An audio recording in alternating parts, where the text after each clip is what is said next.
Welcome to Boomer Between the Games, presented by Xfinity. I'm your host, Boomer Esiason.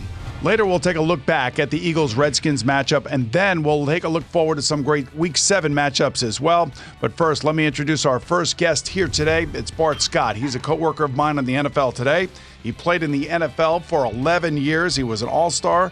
And on top of all of that, he's a great guy. My buddy, Bart Scott. Bart, great to talk to you today.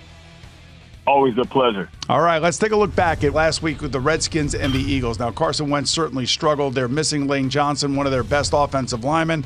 And, he hit the rookie wall, so to speak. But maybe even more importantly is how great the Redskins and Kirk Cousins have bounced back from an 0-2 start now to win 4 in a row.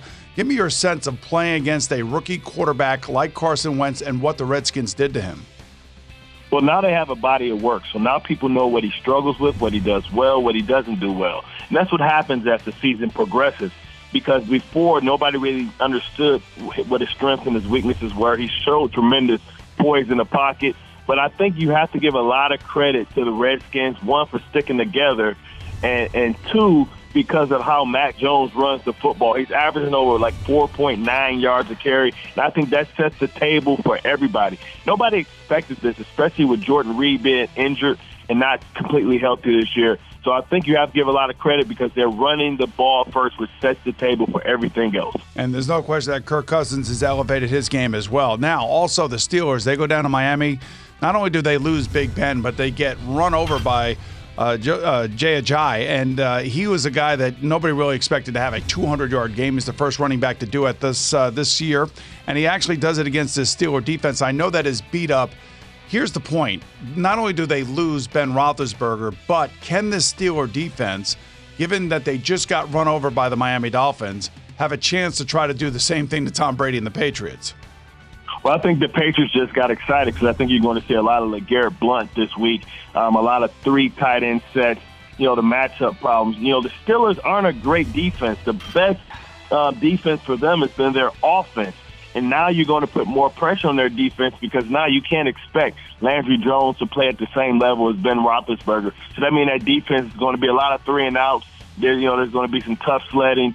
It's going to be difficult because you're asking Landry Jones to be something that he's not, and you can't do that. You're going to have to lean on your own running game, a lot of D'Angelo Williams and a lot of Le'Veon Bell, and dink and dunk, and you're going to have to try and slow the game down and shorten the game, take the air out of the football, and get ahead early. The interesting thing about the Steelers, they're also missing Cam Hayward this week. That's right, Le'Veon Bell, Antonio Brown, 2 of the best players at their respective positions, are going to have lights-out games if they're going to beat the New England Patriots. Time for our Twitter question of the week, presented by Xfinity. And it comes from @JoshSwam. Even without a fully healthy Big Ben, are the Steelers capable of winning the AFC North?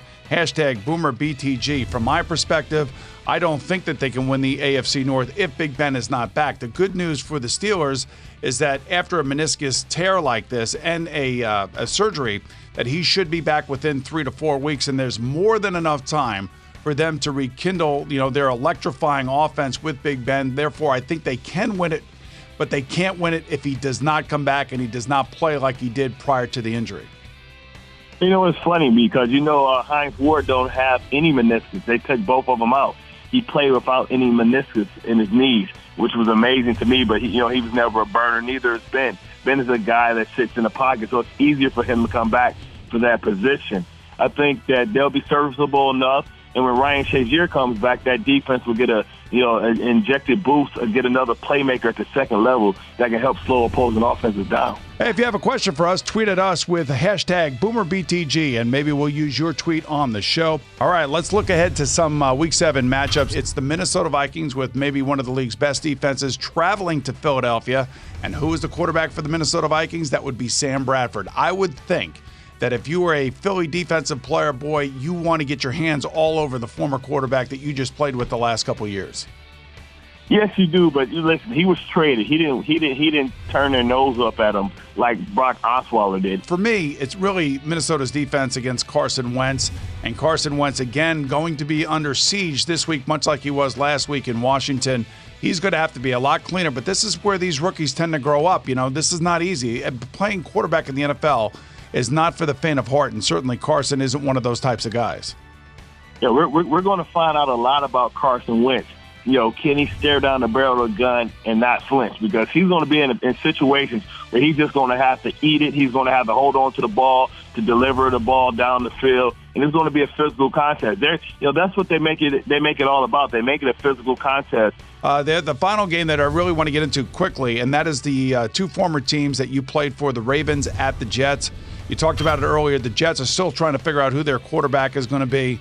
But for the Ravens, their quarterback is Joe Flacco. And Raven fans want to know what is going on with this offense. They've already fired one offensive coordinator. Marty Morningwig obviously showed last week against the Giants he was going to be much more aggressive throwing the ball down the field.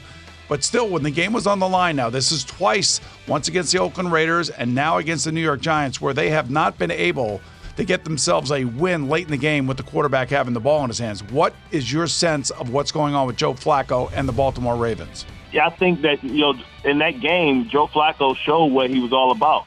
But they're struggling on the offensive line on the left side. Ronnie Stanley, I don't know if he's back yet or he's going to be back this week.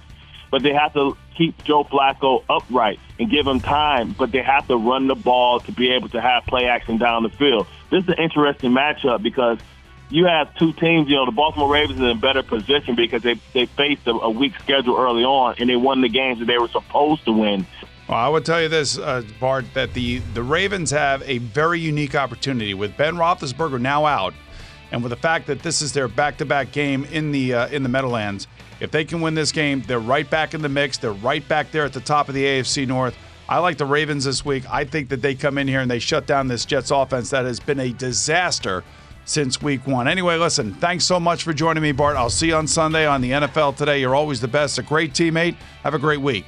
Oh, always a pleasure, bro. Anytime you need me, hit me up. Catch us next week when our guest will be Brian Jones from CBS Sports. And until then, thanks for tuning in to Boomer Between the Games, presented by Xfinity. Xfinity X1 will change the way you experience TV.